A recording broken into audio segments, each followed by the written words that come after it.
Dzień dobry Państwu. Witamy bardzo serdecznie Hello na and konferencji good prasowej. afternoon. Welcome to the press conference of the Monetary Policy Council. Today we have Professor Adam Glapiński, the Governor of the National Bank of Poland, Chair of Monetary Policy Council, and members of the MPC, Professor Eric Horn and Professor Rafał Sura. Mr. Governor, the floor is yours.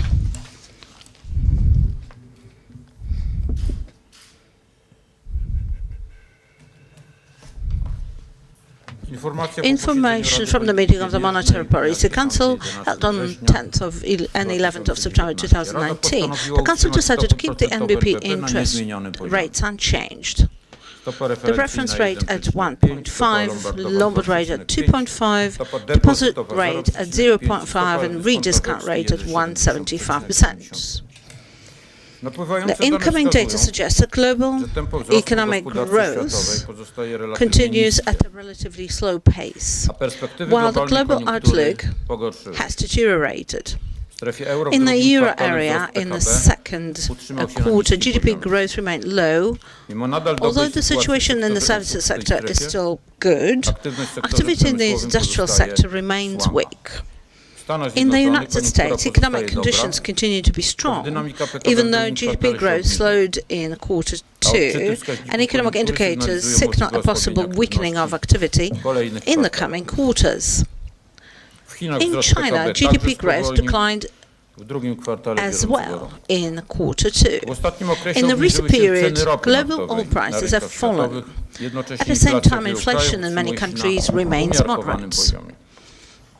The European Central Bank is keeping interest rates close to zero, including the deposit rates below zero, and reinvests maturing securities bought under the asset purchase program. The ECB is also signaling the possibility of easing its monetary policy in the near future. The US Federal Reserve has lowered interest rates and stopped reducing its balance sheet. In Poland, despite weaker growth abroad, economic conditions remain good, and GDP grew by 4.5% year-on-year in the second quarter. Activity growth is driven by rising consumption, fueled by increasing employment and wages, very high consumer sentiment, and social benefit payments. Investment also grew in the second quarter, although at a slightly slower pace compared to the previous quarter. At the same time, growth in exports and imports slowed down. According to the Goose Flush estimates, inflation stood at 2.8% year-on-year in August this year. Higher price growth is primarily driven by significant growth in food prices, while lower energy prices than a year ago, including fuel prices, have a curbing effect on price growth. At the same time, core inflation continues to run at moderate levels.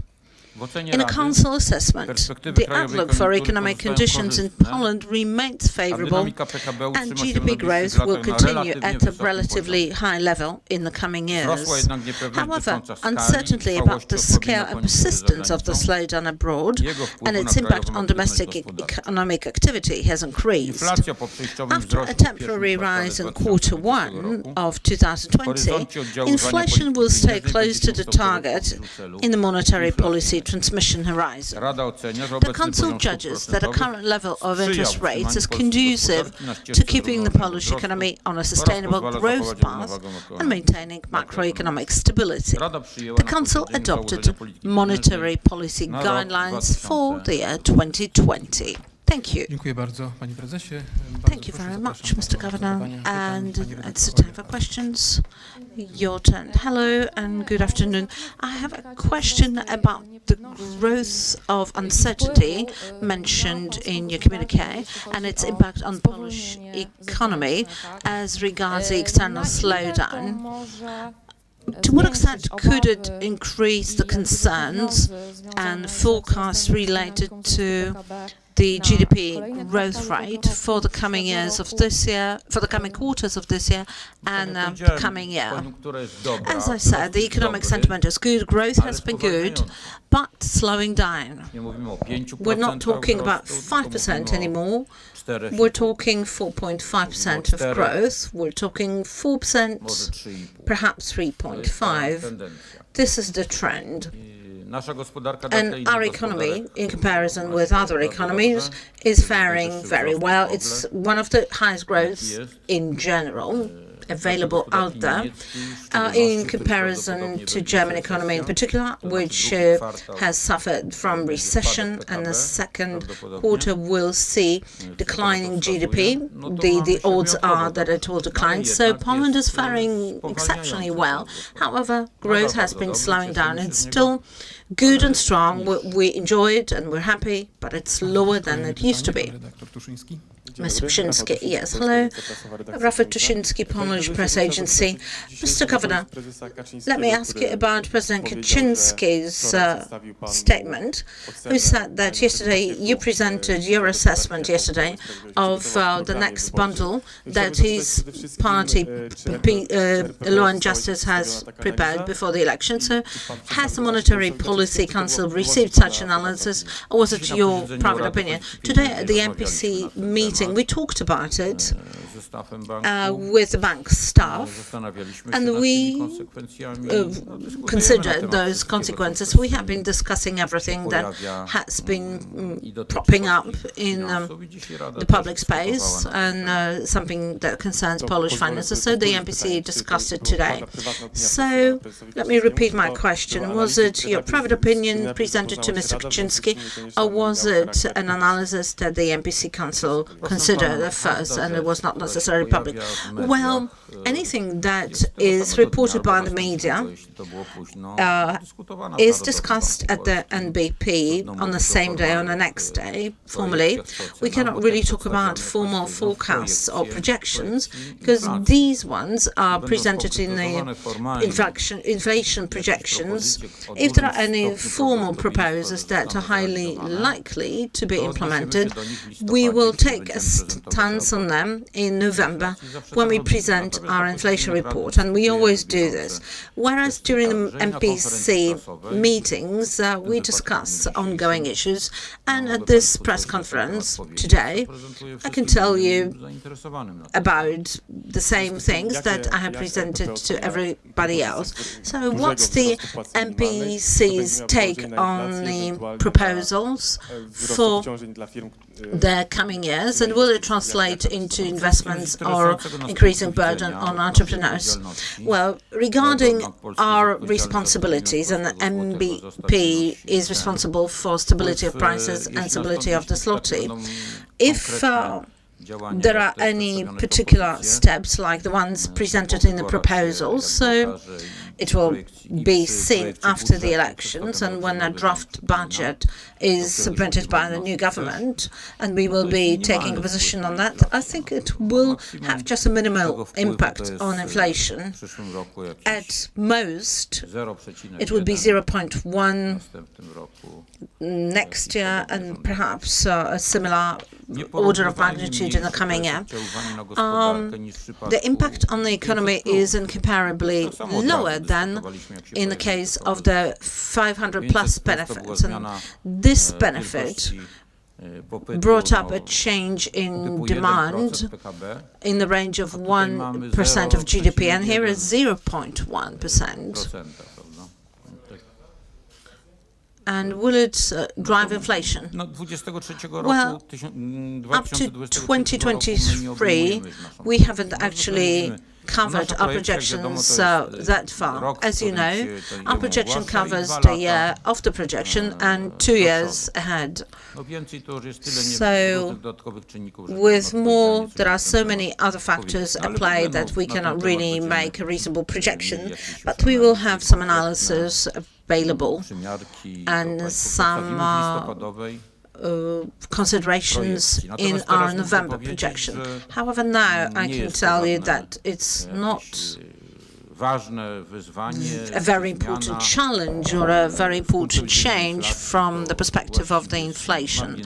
Actually, it's a marginal event. And the next question, but privately, I can tell you that, and I think both MPC members, well, I can privately say that as an economist, I've always thought that it would be necessary to raise the minimum wage as fast as possible. And of course, this should be commensurate with the economic potential, but minimum wages have been generally too low, and the increase of the minimum wages will be by around 15.5%, and this will be 7.5% of the average pay growth year after year. So 7% of pay growth year on year is being absorbed, and it's not going to be a dramatic change. Something that will be reduced will be the range between the minimum wage and average wage, which is quite normal. And the next question, please. Dorota Bartyzel, Lombard News. First, I would like to continue on the subject of the wages. Please do. You said about the influence on the wages. I read at some different estimates regarding this influence. 1 percentage point of the increase in wages equals to 0.3% percentage point in inflation. This is what it will look like in the first half of the next year. It will reach 3.5%. I would like to ask whether all members of the monetary policy council. I just want to ask whether you're talking about the average increase in wages, the increase of average wages. We are talking about minimum wages, and this is what my response regarded. Of course, there is some difference between the minimum wages and average wage, but well, we will see when it happens.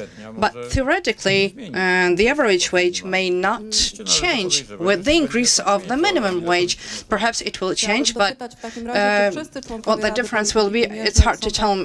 It's hard for me to tell me. I would like to ask whether all members of the council are so peaceful about the increase of the minimum wage and the average wage and its influence on the inflation and the one point and the influence on the inflation.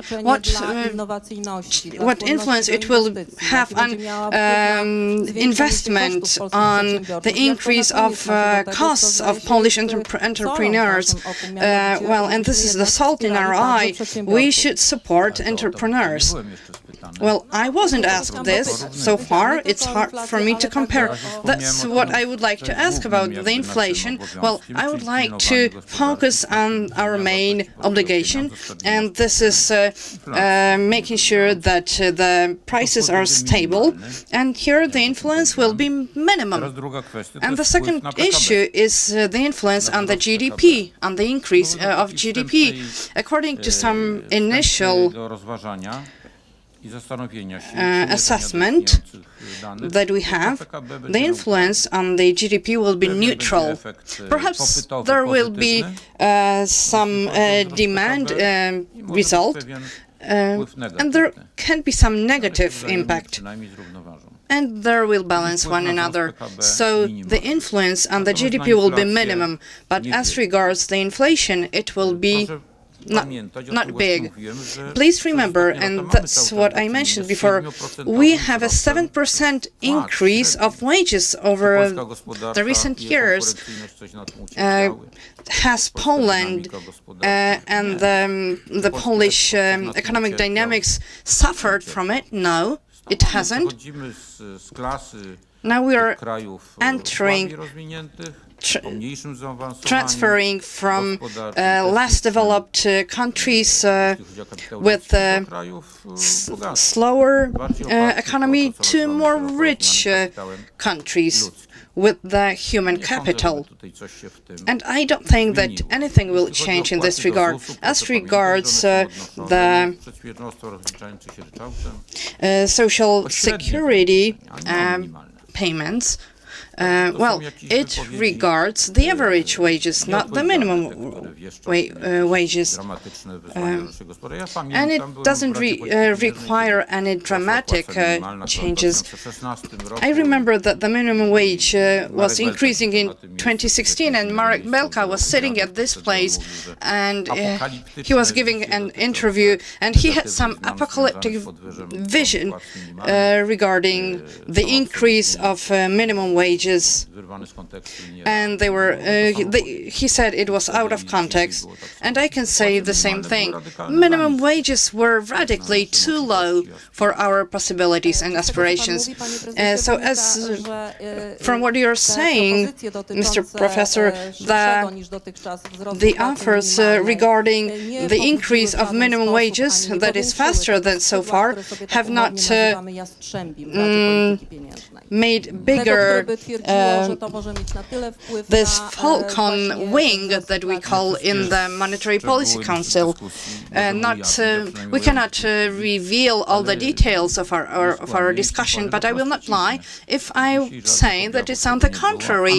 There were no symptoms of this. On the contrary, it was just vice versa.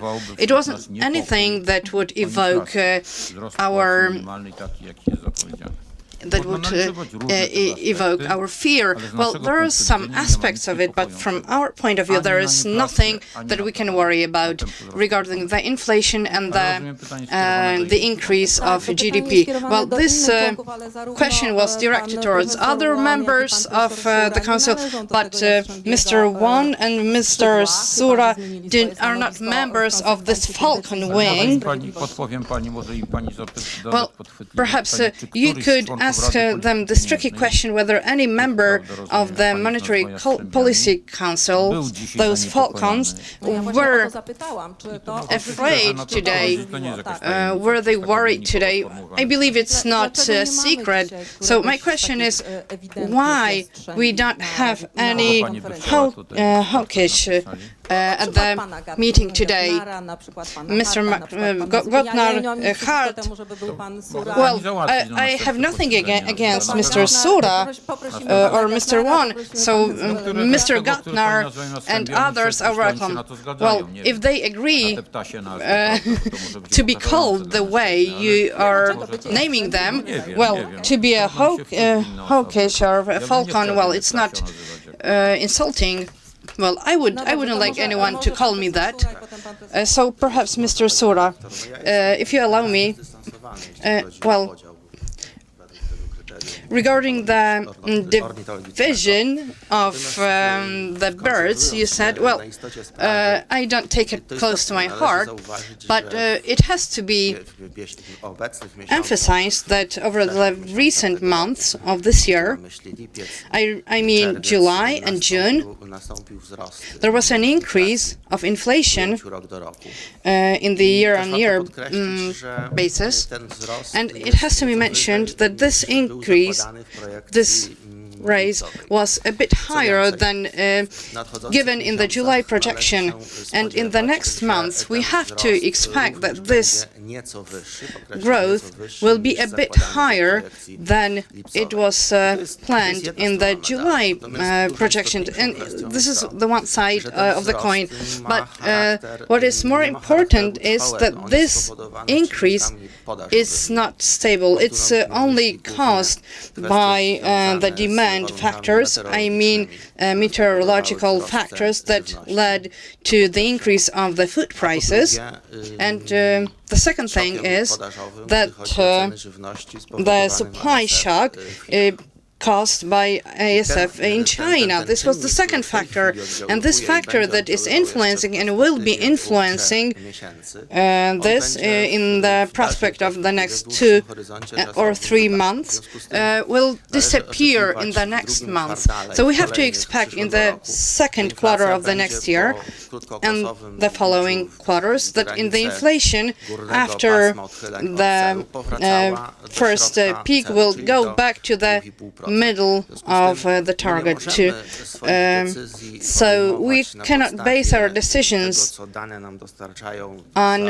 the data of the recent 2 or 3 months. We have to go much further in the future. And due to this fact, I believe that today we have no premises to believe that we should change the rates.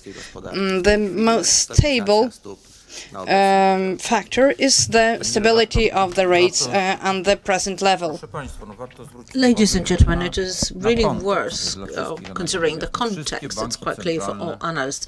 All central banks have been reducing the rates, except for Norway, which is in a particular situation, country-specific situation. All other central banks have. And today, I think the ECB is going to make a decision. Today or tomorrow, the US Fed will be making a decision, and everybody expects for the rates to be reduced. And even quantitative easing might be returned. We are probably facing recession in Germany. Exchange rates interest rates in European countries are close to zero. Well, the economic sentiment has been deteriorating in the world. It might be just the economic cycle, or it might be the impact of the so-called trade war and declining trade balance. So there has been a downturn everywhere, even in Poland, despite our foundations being very strong. And even though our growth is strong, we are still faced with a slight slowdown because we have some internal sources that fuel growth. So it's really not good weather for hawks to fly. Hawks might be kind of lurking and waiting for a better situation. But I would wish for better economic sentiment everywhere around the world, but this is not happening.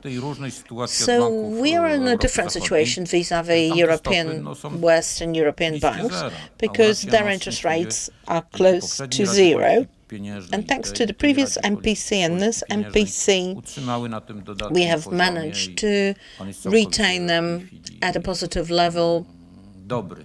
Luckily, and this level has been stabilized, and it's good, and we have some room for maneuver. Should there need arise in future to change this, we could reduce the rates. None of the Western banks can do that. I mean, they have considered reducing even the negative rates even further, but of course the outcome would be highly limited. Only non-standard methods of stimulating the economy would work, such as money printing or quantitative easing, which is a euphemism. We in Poland are very far away from this normal world. We are living in a classic world where traditional methods are good and work well. And I can reiterate what I said. Well, let the moment persist. For the time being, Poland's economy is thriving. Could it be 0.5% up or down? But GDP has been growing fast. The living standards have been increasing. The consumption has been increasing. The pay has been increasing. We could afford raising the minimum wage. The living standards have been improving. The housing loans have been expanding.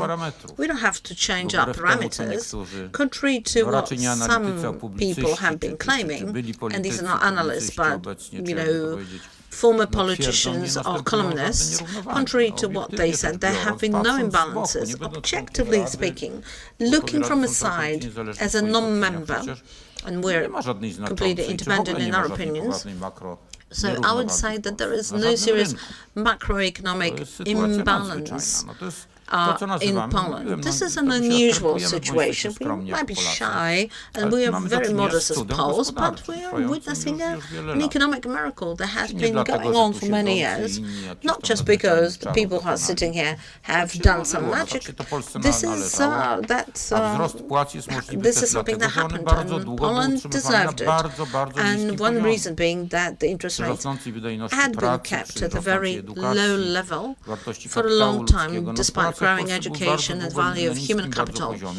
pay nasza konkurencyjność wynikała głównie z niskich remained płac. at a very A low teraz level for many przechodzimy i years, nie and our bójmy się tego. competitiveness Proces, który może resulted spowodować mostly być może w from przyszłości low jakieś pay and low perturbacje i większy salaries. wysiłek z naszej strony. And Przechodzimy we z are gospodarki, moving która konkuruje niską gradually ceną siły roboczej, from an niskich economy that płac, has been do competing with gospodarki, lower która labor konkuruje costs z to wysoką wydajnością competing pracy, with wysokim higher poziomem technicznym, work efficiency, wysoką higher edukacją technology, higher level of pracowników i tak education dalej. No i to jest bardzo of szczęśliwy moment, nie ma go workforce. co This is a very lucky and fortunate tego moment momentu for jakimś us. kwękaniem Let's not ruin it kogoś, kto by by chciał complaining and utrzymywać cały then czas being pracowników grumpy polskich na poziomie takim, że tylko mają about co zjeść. sticking to lower pay levels, No so naprawdę nie. that Jeśli nie Poland's będziemy workers podwyższać would radykalnie hardly poziomu have życia, any to means of perspektywy persistence. nasze So zawsze if będą we jako don't tego improve our living trzecioświatowego, prospects, and we will drugoświatowego always be facing kraju. the third world or second world perspective. Yes, please go ahead. As for all the nicknames, I actually quite like them, and as you may know from other comments, I really feel close to the label of an eagle, and I would like to deserve to be called an eagle, preserving, protecting Poland's national currency and keeping it within Polish hands. So far for labels and nicknames. As for these forecasts, I view them as positive. Why? If for some period all the income among Polish people will become more equal, then surveys have shown that Polish people will feel like a single Polish family. The lesser disparity we have in income and the more attached people feel to their country. And I also know that these solutions have been planned in order to reduce those disparities and to actually reduce the economic migration, because the point is to keep young people in Poland, make them stay, and of course in order to do that you need to increase their income or at least eliminate those disparities, which is a positive thing in my view. And furthermore, I do not see any threats related to inflation. And I think this was mentioned in the first question, which referred to external threats. And if I do see any risk factors, these are external rather than internal ones. The current fiscal policy has been socially responsible and balanced. And I can see some external factors, and due to those external factors, which have been mentioned by Governor Gopinski, well, I would say that there are some threats from the US economy, like the reversed income curve and the things happening in the Eurozone. The Eurozone has been in trouble, notably the German economy, and I personally believe that Germany should actually think twice about raising the rates, and we should actually take care of maintaining good economic growth, strong employment. We have very low unemployment, and we need to preserve the good economic sentiment, consumer sentiments, and focus on that. But I do believe that the situation in Poland's economy, as mentioned by Professor Glapiński and Professor Sura, the outlook has been good, the zloty has been stable, and we have shown how important the zloty has been, and the Eurozone countries could actually be quite envious because they are faced with economic problems, and many of these countries from the south of Europe are actually envious that we in Poland have our own currency and we can use it, and they can't do it anymore. They are just at the mercy of all the ECB officials.